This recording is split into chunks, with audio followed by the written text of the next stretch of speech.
Hello friends, मैं Shweta Obra, astrologer, numerologist, vastu specialist टेली से। आज हम बात करने वाले हैं राहु के राशि परिवर्तन की। राहु अपने राशि को परिवर्तन करने हैं 18 मई को, और 18 मई को राहु जाएंगे कुंभ राशि में। राहु क्योंकि एक वक्री ग्रह है, छाया ग्रह है, तो ये हमेशा उल्टा चलता है। वक्री ग्रह के क्या प्रभाव रहते हैं? वक्री ग्रह हमेशा अपने एक हाउस पीछे का रिजल्ट देता है। इसीलिए जब भी राहु की दशा आती है, इंसान अपनी वक्र बुद्धि के कारण कुछ ऐसे डिसीजन अपनी ज़िंदगी में ले लेता है जिसके कारण उसको बाद में बहुत पछताना पड़ता है।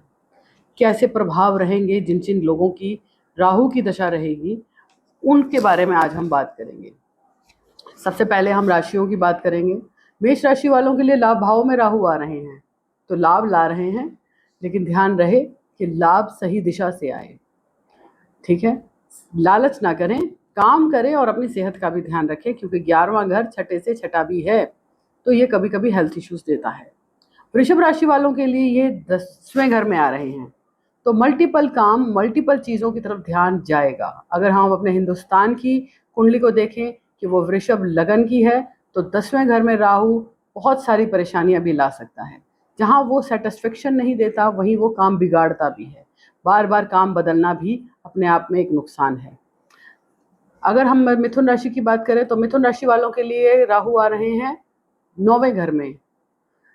एक धर्म का आडंबर रहेगा, धर्म के प्रति अंधविश्वास रह सकता है, या वो विश्वास है नहीं लेकिन दिखाया जा रहा है, इस तरह का रह सकता है। कर्क राशि वालों के लिए अष्टम में आ रहे हैं राहु, कहीं ना कहीं कमर दर्द, कमर से नीचे में प्रॉब्लम दे सकते हैं। और अगर हम सिंह राशि वालों की बात करें, तो सिंह राशि, सिंह लगन वालों के लिए ये आ रहे हैं 7वें भाव में। तो जीवन साथी चुनते समय ध्यान रखें कि आप किस इंसान से शादी कर रहे हैं। अगर लव मैरिज कर रहे हैं या इंटरकास्ट मैरिज कर रहे हैं, तो क्या क्या प्रभाव आपको देखने को मिलेंगे, ये आपका फ्यूचर तय करेगा। तो अपने फैसलों को अपने माता पिता से मिलकर करेंगे तो ज़्यादा बेहतर रहेगा। कन्या राशि वालों के लिए राहु छठे घर में आ रहा है।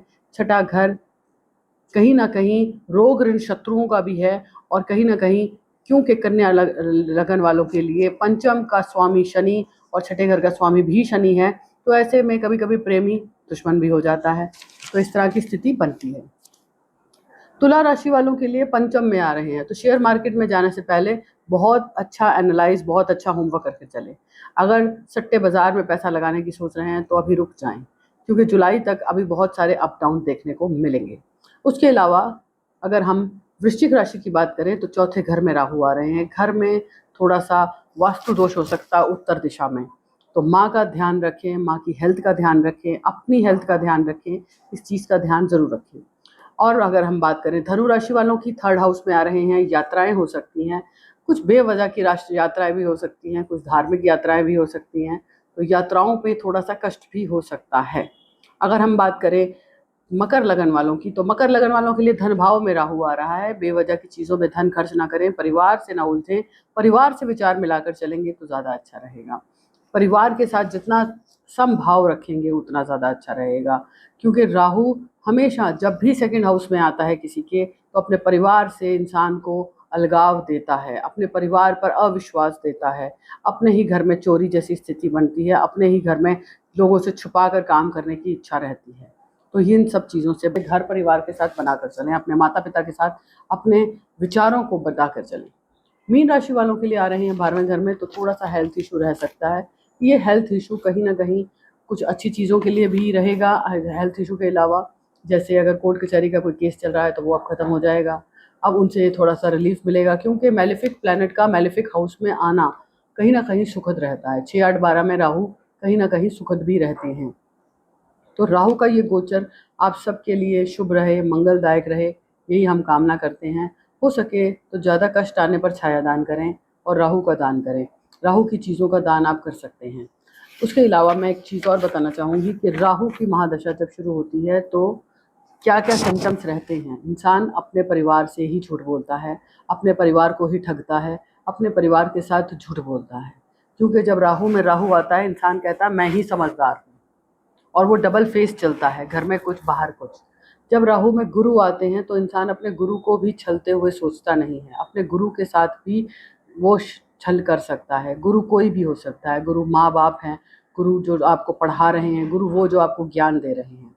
उसके बाद गुरु में शनि जब आता है तो शनि अपने से नीचे के लोगों के साथ छल करता है, अपनी लेबर के साथ छल करता है, जिससे काम लेता है उनके साथ छल करता है। और जब बुध में आता है तो बिजनेस में अपना ही प्रॉफिट देखता है, सामने वाले का नुकसान होता है तो हो जाए। इस तरह की भावना राहु में जब बुध आता है तब रहती है। उसी तरह से जब केतु आता है, राहु केतु क्योंकि ऑपोजिट ग्रह हैं, तो ऐसे में इंसान सही फैसला नहीं ले पाता, क्योंकि दोनों ही मैलेफिक प्लैनेट हैं। राहु और केतु एक दूसरे से ऑपोजिट है।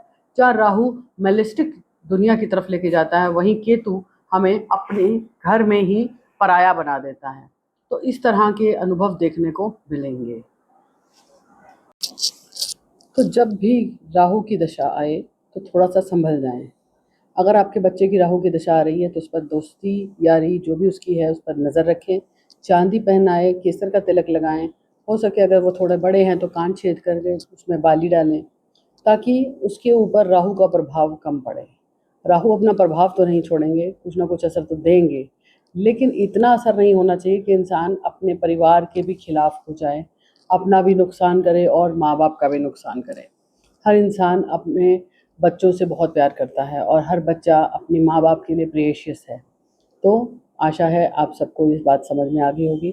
हमारा काम भ्रम फैलाना नहीं है, ना ही हम डराना चाहते हैं कि राहु आएगा तो कुछ बहुत बुरा हो जाएगा। ऐसा कुछ नहीं है। हर ग्रह का अपनी एक प्रवृत्ति है, वह उसी समय देता है जब आपकी महादशा अंतरदशा चल रही हो। उसकी प्रवृत्ति उसी ग्रह के अनुरूप हो जाती है जो ग्रह चल रहा हो।